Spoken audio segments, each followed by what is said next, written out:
All right. How will you, as governor, be able to counter some of these things that President Trump has handed down as executive order as it relates to nonprofits, where grants have been cut?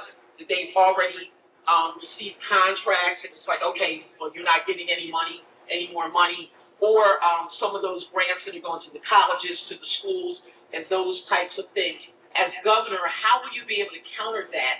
And also with CRA, Community Reinvestment Act, as relates to banks and being able to get back into the community like that. How will you counter some of those things? And what is it that you'll be able to actually do so that the city of Camden will be able to get what is due to them? I got it.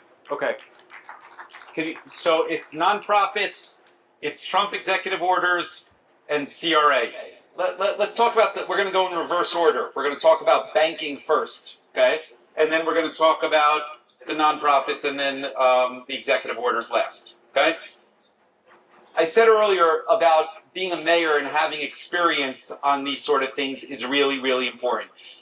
The banking component is a difference between myself and some of the other candidates. There are some of the other candidates that think that the best solution is a public bank from the state of New Jersey. That's what they talk about. And I think it's a good soundbite. I think it sounds good.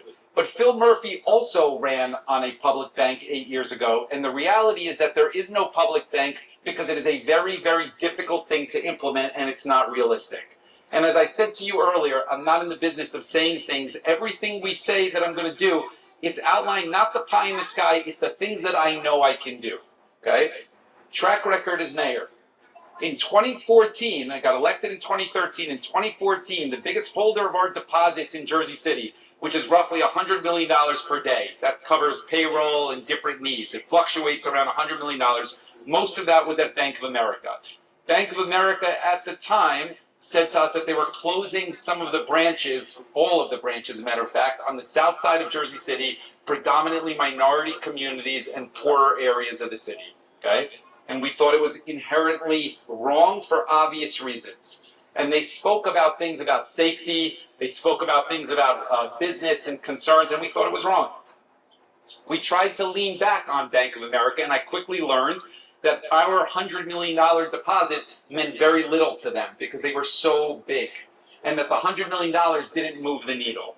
And so what we did do is we took all of our money out and we moved it more into community local banks that would bank and open branches and have commitments to the south side of this Jersey City. And that worked really well.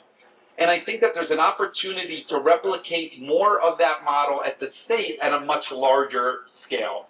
I don't know today where the state of New Jersey holds its deposits, but I guarantee you it's much larger than Jersey City, and I guarantee you it's at most of the largest banks that you can imagine.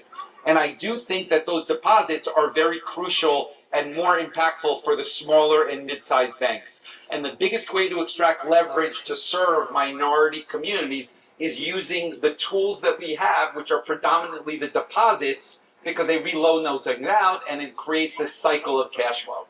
And that's the best way to handle that CRA. I don't want to tell you we're going to create a community bank because I believe that I want to achieve something in the next 4 years that actually moves banking in inner cities forward and people actually being resourceful. And that is the best way to serve that.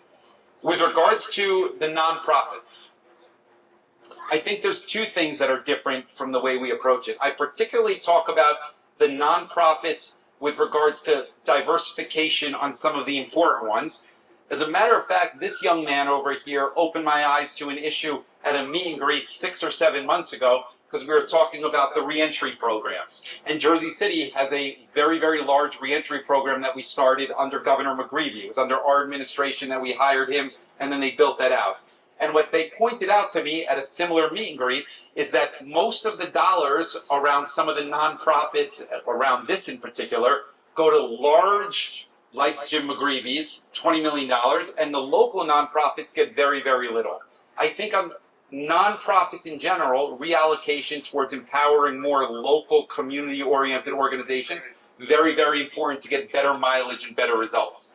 As it relates to nonprofits that are being cut at the federal level, I think it depends on the service that that individual nonprofit is actually delivering. In Jersey City right now, we have roughly $60 or $70 million that are at risk from federal dollars. And we're doing our best to prioritize the things that we need to fund and the things that we are hopeful and that are things that are not necessarily as essential.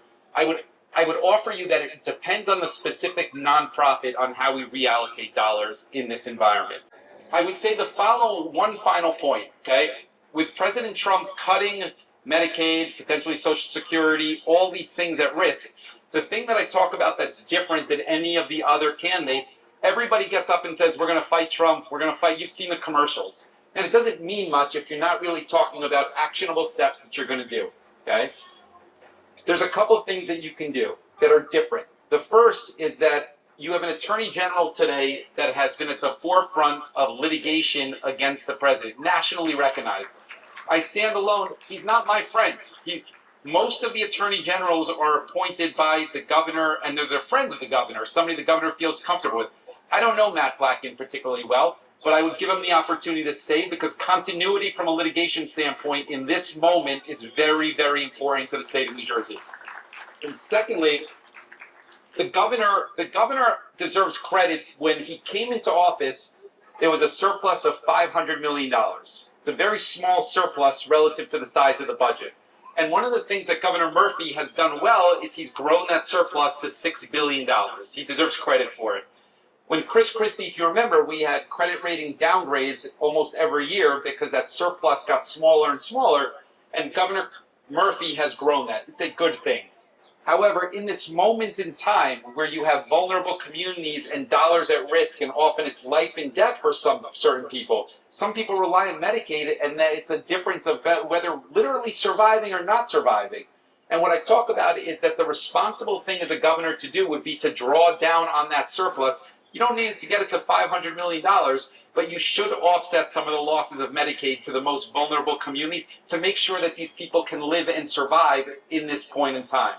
And yes, it would hurt from a credit rating standpoint, but you got to make choices in this environment. And if it's between people surviving and relying on Medicaid and these cuts, you got to make the responsible decision that in this moment in time, the surplus is less important relative to survival. And that goes to your nonprofits, that goes to your executive orders, and that goes to that whole complex question. Vote for Steve on June 10th. He's working for all of us.